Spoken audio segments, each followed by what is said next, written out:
A. King Hall flips to Miami, bump in the road for Oregon.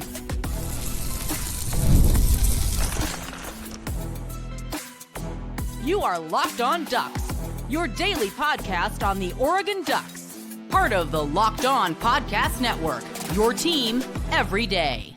Yes, it is that time once again for Locked On Ducks. I'm your host, Spencer McLaughlin. Thank you all so much for making this your first listen or your first view every day. It is part of the Locked On Podcast Network, your team every day, the number one sports podcast network out there. Thank you all, especially my everydayers, for helping make that the case. Not to worry at this point in time, those suboptimal news on the A. King Hall front. Brian will be here to break down Oregon's two latest offensive line commits. And is Oregon just in the best conference in college football and reaping the benefits of that? That is all coming up on today's show, which is brought to you by our friends over at FanDuel. Right now, new customers can bet just $5 and get $150 in bonus bets if your first bet wins. Head to FanDuel.com to get started. So A. King Hall, four-star defensive back, one of the top players in the state of Alabama in the class of 2027, flipped from Oregon to Miami. And right now, the state of Oregon's defensive back class in the 2027 cycle is not where it feels like it could be. I am not overly worried. I did have a thought on this matter that, of course, I'm hopping on here to share, as is the nature of this show. I watch a lot of basketball. I broadcast a lot of basketball. And whether you're talking about a college game or an NBA game, a guy that is a good shooter is still hitting under 50% of his shots. But that's, of course, an average from distance. The elite three-point shooters, 43, 45% from beyond the arc. Well, that's going to include games where they go 2 for 10. And it's going to include games where they go 8 for 9 and you think, oh my gosh, they might never miss again. This is what it feels like Oregon has been over the last couple of cycles with their high-level recruitment of defensive backs. For the last 2 years, they have brought in the best two-year collection of high school talent for a defensive secondary, plus back-to-back cycles with Dylan Thieneman and Coy Parrish bringing in the number one safety in the transfer portal in each of their respective classes. And Oregon felt like they were going 8 for 9 from 3. They didn't get every guy that they were after or that they probably wanted because such is the nature of recruiting. This particular cycle, though, feels a little bit more like Oregon coming back down to earth a little bit. That doesn't mean their class is going to be terrible as far as defensive backs go. They have Josiah Molden, of course, West Lynn product, legacy recruit, a super talented guy who I think is going to be a great defensive back for Oregon. And there are other names that the Ducks are reportedly in on to keep an eye on here. And there's another name that has come up before I'll mention in just a moment. But the way that Oregon just stacked all of these guys, and I don't think that that was what played into Hall flipping from Oregon to Miami. There were other things at play. Oh, if I'm doing this correctly, people out there of the interwebs, please help me out here. Miami just dropped a bag. Miami has no culture. Miami only buys recruits. Am I doing this right? What's a big brand? I need to get a scapegoat sort of figure whose name I can drop anytime a recruit flips from Oregon to Miami, or Miami picks up a win if they were a finalist. Think about Jackson Cantwell last cycle, A. King Hall, or Dante Wright, who I'll talk about more in just a moment. Is that how I'm supposed to do this? Let me know in the comments below.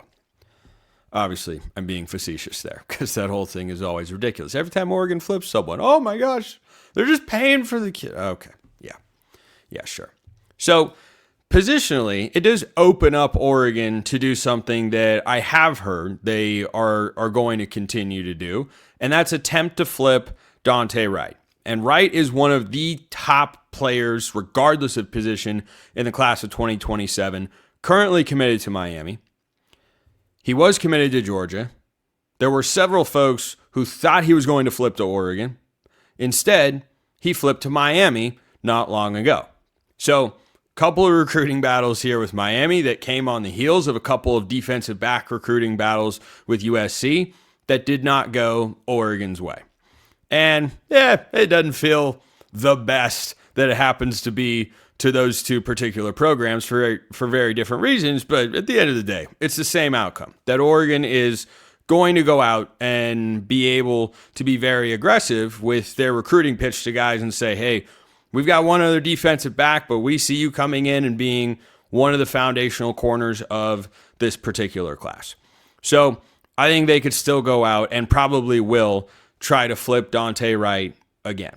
A couple of other names to keep an eye on. Hayden Stepp is a 6'3.5" corner from Bishop Gorman. Really intriguing physical traits there. And Bishop Gorman, great high school down in Las Vegas, 4-star recruit.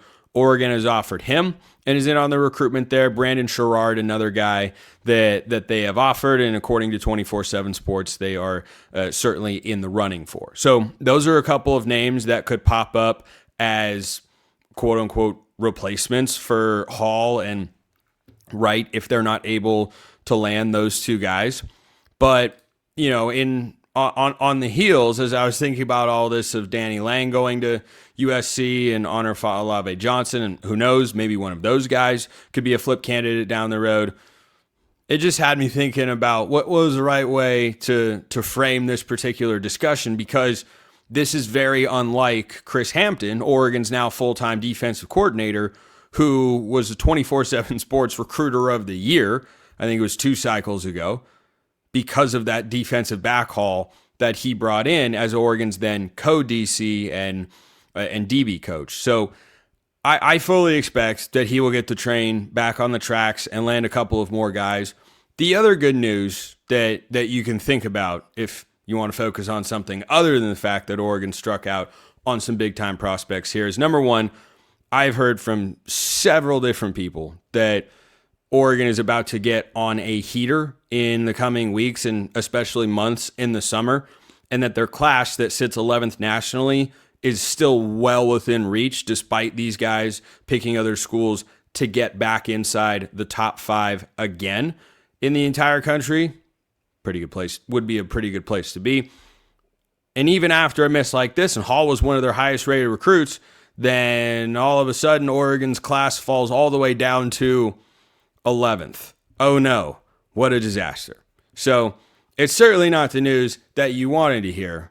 I am also not going to come on here and tell you the sky is falling, Chris Hampton has forgotten how to recruit, nobody trusts him. No, absolutely nothing of the sort. So I'm interested to see where they go from here, what their pivot ends up being, and how they fill out the rest of this class with regards to their secondary. But there's also already a lot of young talent. It's not like the defensive line room that's about to lose a huge crop of guys to the NFL. The secondary has a lot of depth, a lot of talent, and there was a lot of young talent in there, many of whom we don't even know that much about. You know, we've barely seen guys like Dorian Brew and Trey McNutt, and Jet Washington is a true freshman, and the other guys they brought in this 26 class. So they're certainly okay there, but still, I expect them to go back out and be aggressive to try to pick up a couple of guys there. So there have been more chipper Monday shows to open with, but them's the breaks when covering things on the trail. Leave your thoughts in the comments below. Hit me up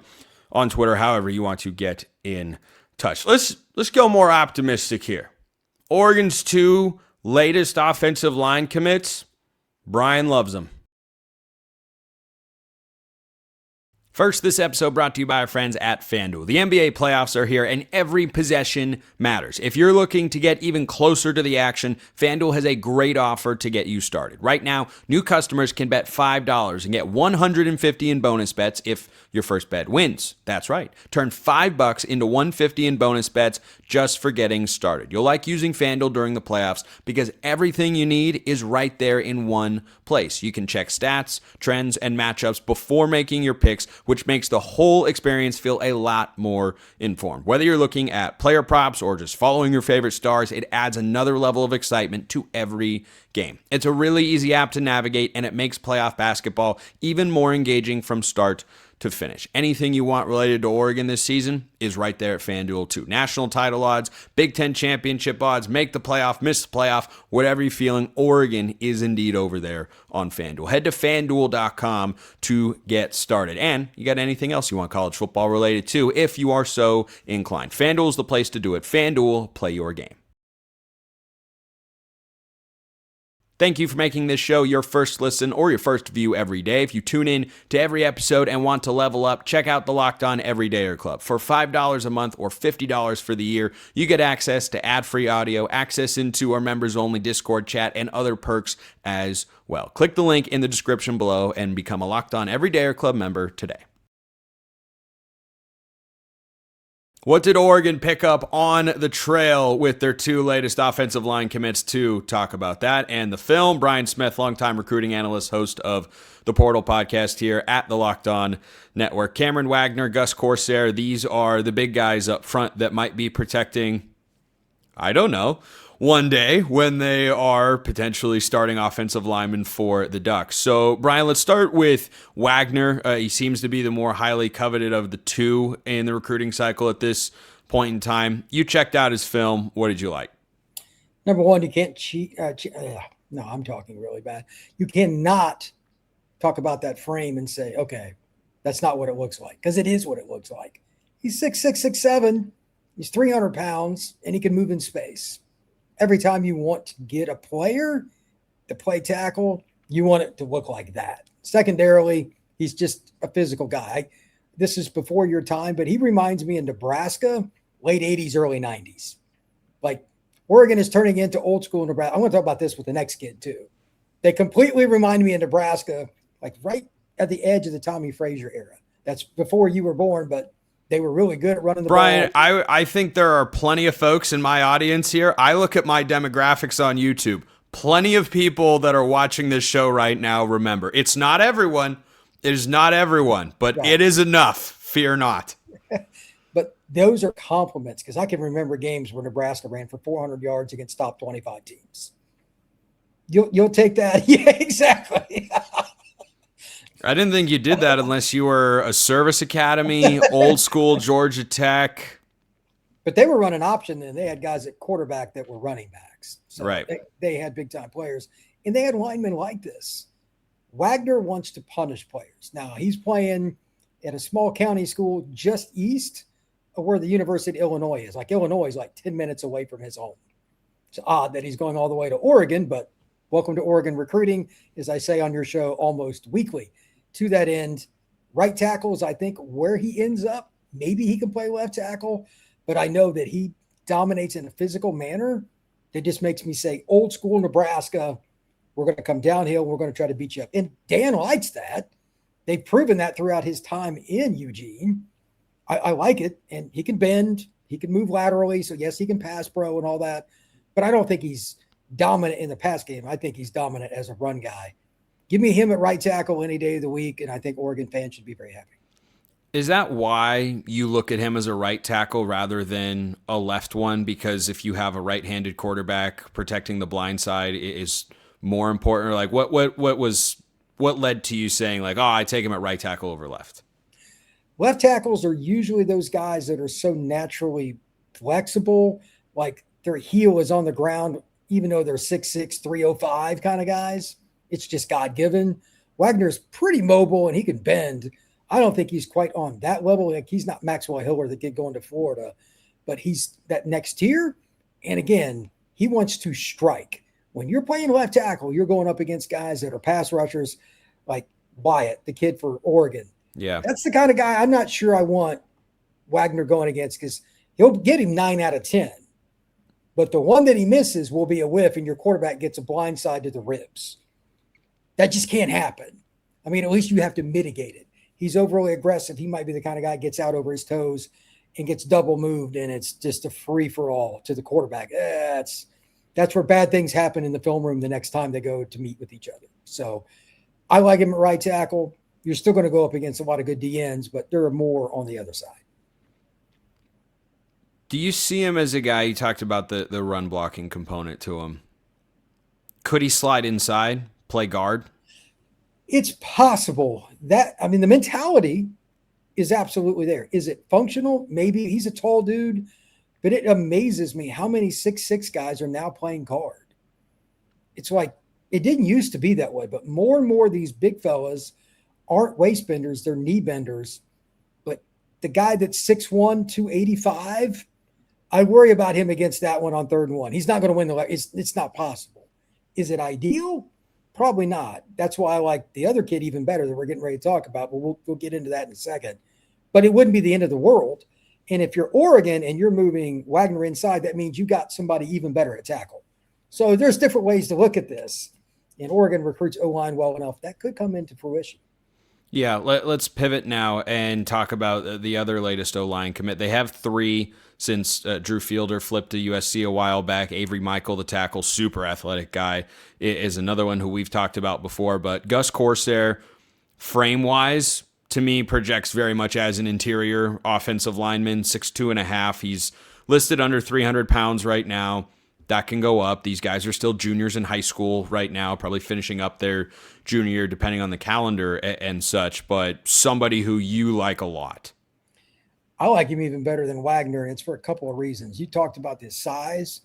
Some players try to be something they're not. He is the guy that's going to get in there, root you out, be physical, and probably be the most annoying guy on the field.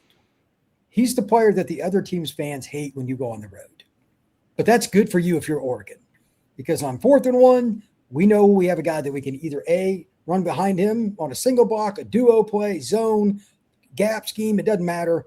He wants that opportunity. He plays with a chip on his shoulder. Corsair is the epitome, again, 1990 Nebraska. That's what he reminds me of. Midwest kid, so it all tracks. This is an area that Nebraska would recruit. Illinois and Kansas. So it actually does. It really does. And again, power football is what Oregon wants to do, and they throw it well, don't get me wrong, but everything is set up off play action and RPO, and they do it so well. Why would you change? So these guys fit the scheme they're going to, and they're competitors. It is not coincidence that I like both of them in run blocking first and foremost. Dan wants that.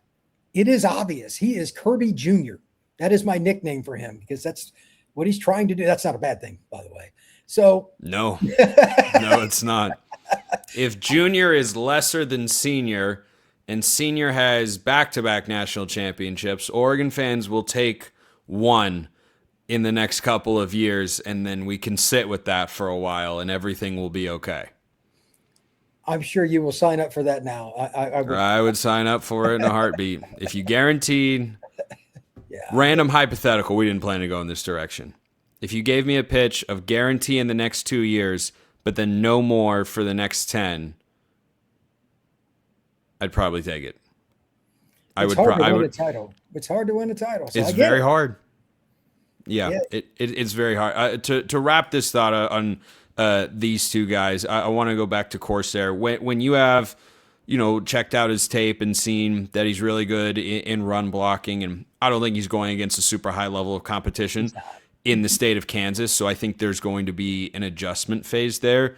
But if he's more advanced as a run blocker, when he gets to college, what are the biggest keys for a guy like that to become better in pass protection?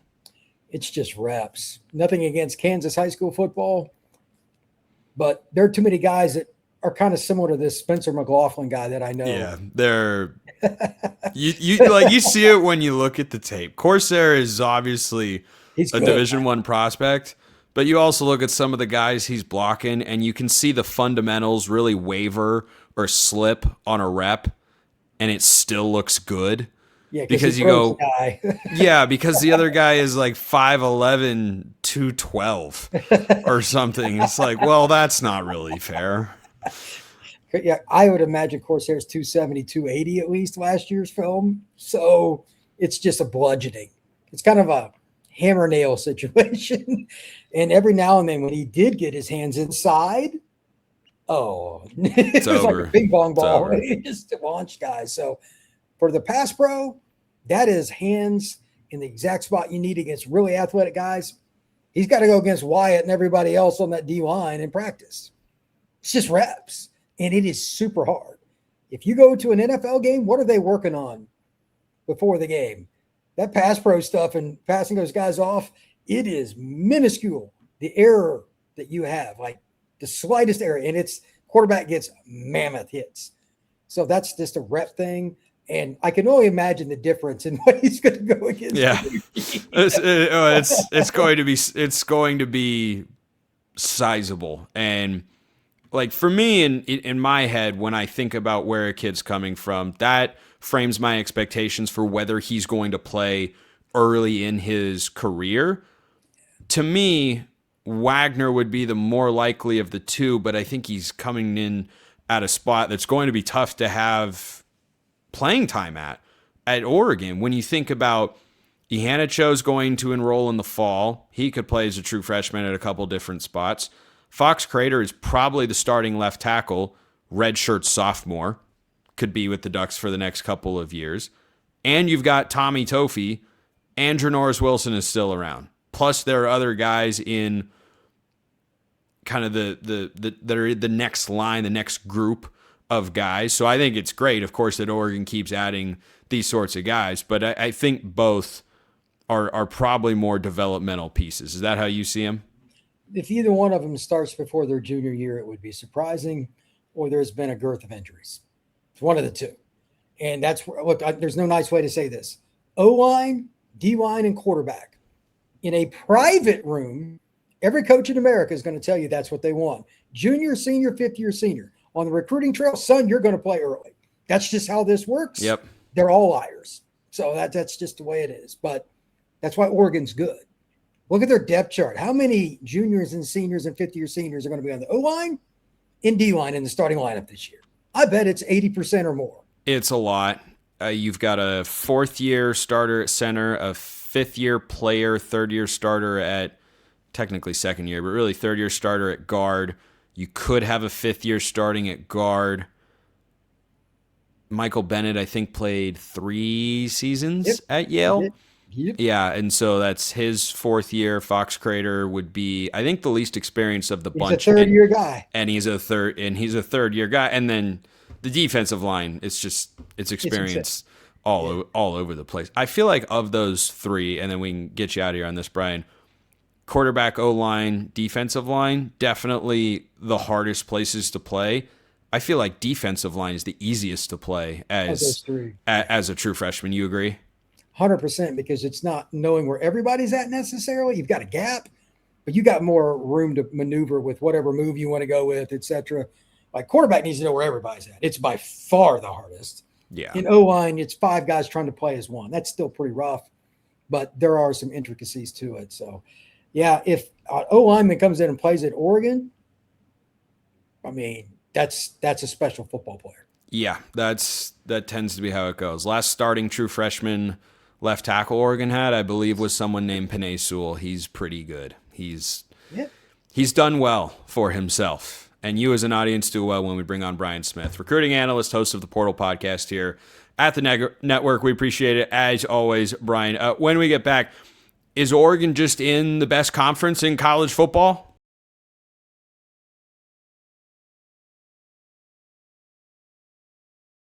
Okay, so a couple of things to wrap today's show.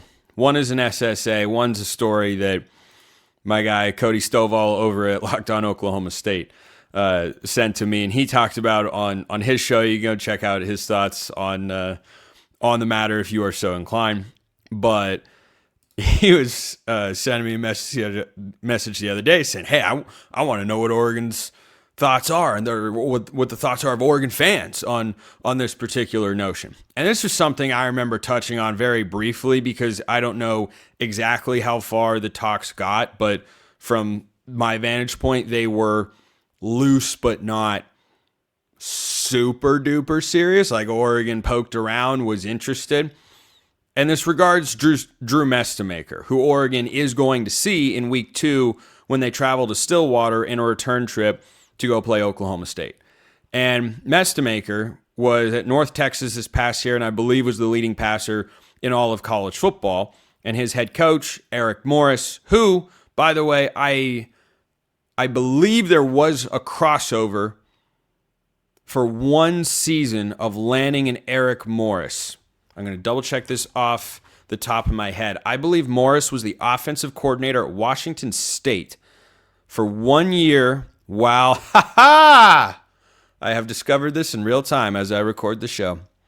In 2022, he was the OC and quarterbacks coach at Washington State in what was a crazy football game. If you recall, Cam Ward threw the pick six. Mace Funa took it the other way. Oregon scored, I think it was 22 points in 4 minutes to win that one in Pullman. Wild football game.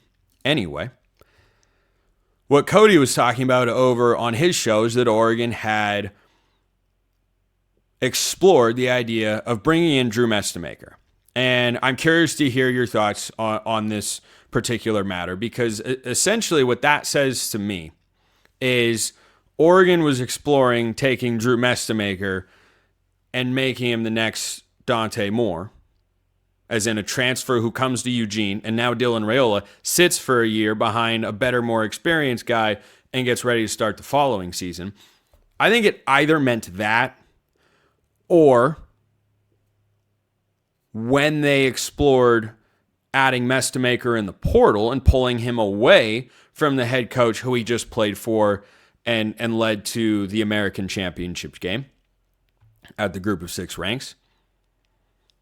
At the time, Oregon perhaps legitimately didn't know that Dante Moore was going to come back to Oregon, which makes it all the more exciting that that recruiting pitch came through. But if it's the first one, I'm curious to hear your guys' thoughts, because this is clearly a pattern. Oregon has done this 2 years in a row. It's not just a couple of guys, it seems, that they have tried to make it happen with. And at some point, I'm sure there will be an opportunity for a younger guy like Achilles Smith Jr. or Will Menzel coming in the class of 2027 to challenge for a starting job. But this developmental transfer quarterback thing is pretty darn unique to Oregon. Dylan Raiola has done it. Dante Moore did it. And had a veteran quarterback been in place, maybe they would have done it with Bo Nix in 2022. He was probably too experienced to sit for a year. That was a little bit more like Dylan Gabriel and such. But Dylan Raiola has played a non-zero amount of football as well. So I'm just fascinated to hear your guys' thoughts, and send them to me so I can send them over to Cody, because he wants to know what Oregon fans are thinking. So let's wrap with an SSA to end today's show. Oregon playing in the Big Ten doesn't feel entirely real. Even though we've watched it happen for 2 years, I can't fully wrap my mind around the fact that Oregon is a Big Ten program, which would, of course, lead an Oregon fan to send me this take for Spencer's scale of agreement. The SEC won't win another national title in the next 2 years. Okay. What I am hoping is that we are still on the edge of our seats to see if this can come to pass going into the 2027 season, because Oregon has made it 4 straight national championships for the Big Ten. And it's crazy to think that the conference that dominated college football for about 2 decades has now clearly, in a pretty short amount of time, been knocked down to be the number 2 conference in the country. Not exactly a horrible place to be. And I talk about this a lot over on Locked On College Football.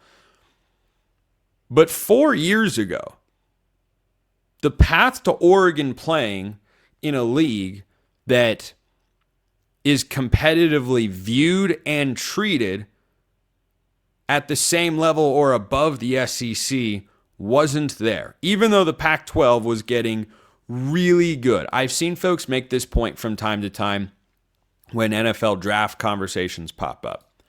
In 2023, the final year of the conference, which I covered at what was at the time Locked On Pac-12, and that league was, I said many times and stand by, the best I'd ever seen the conference, top to bottom. At the same time, that league had Bo Nix, Michael Penix, Cam Ward, Caleb Williams, Fernando Mendoza, and Shedeur Sanders. Plus you had Noah Fafita, who was the Pac-12 Freshman of the Year. He's still in college football, by the way. He's still Arizona's quarterback. Guy's committed to U of A through and through, which I very much respect. Through a coaching change and a lot of offers in the portal, he has stuck it out. And he's been very good and very productive. And at the time, Jonathan Smith had Oregon State in the best position that program had been in for well over a decade. So it's crazy to think that we're in this position where we're looking at Oregon be in the league that very clearly is the best in all of college football. So bringing this back to the SSA.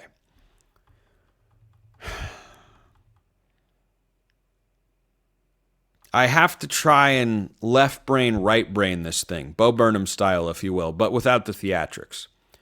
And right brain tells me this won't happen because right brain, subjective, doesn't want it to happen because it is kind of funny at some level to watch some SEC fans and folks just kind of crumble and accept the continued reality over the last few years that, oh, this isn't our sport to dominate anymore. Everyone's paying players, and the SEC is now good, but not dominant. What a coincidence. Anyway, do I begrudge them for what happened in the past? No, absolutely not. So, you're telling me Georgia or somehow Kalen DeBoer hasn't gotten it together at Alabama yet, but by year 4, yeah, I would think. But you're still going to have to get through Oregon or Ohio's, which is obviously trying to break through. Indiana's not going anywhere. Ohio State is still in there. Michigan's on the rise with Kyle Whittingham. That's a lot to go through. But the SEC, you've got all the money in the world invested for Lane Kiffin at LSU. You've got the lesser Oregon equivalent in the SEC in Texas A&M. Is Mike Elko finally the guy to get them over the hump? You've got Kirby Smart at Georgia. That guy is still pretty good. 5. I'm putting this at a 5. True coin flip here. So that's a tough one. That is a tough one. I can absolutely see it. If you'd asked me this 2 years ago, I would have said, the SEC is not going to keep getting shut out of the title game. Well, they haven't even made the title game 3 years in a row. They've been close, but it didn't used to be close. They weren't operating in the past on such thin margins just to make the game, let alone win it, that this was even a possibility. This literally them not making it as a conference 3 years in a row, I don't believe has happened this century. It might have happened one other time in the early 2000s. That's it. That's the only time. So I'll put that one in a 5. And hopefully Oregon is a reason, at least one of the years, that the SEC doesn't reclaim the crown in college football. Appreciate everyone listening. I will see you next time. Until then, hope you all have a wonderful rest of your day, and go Ducks.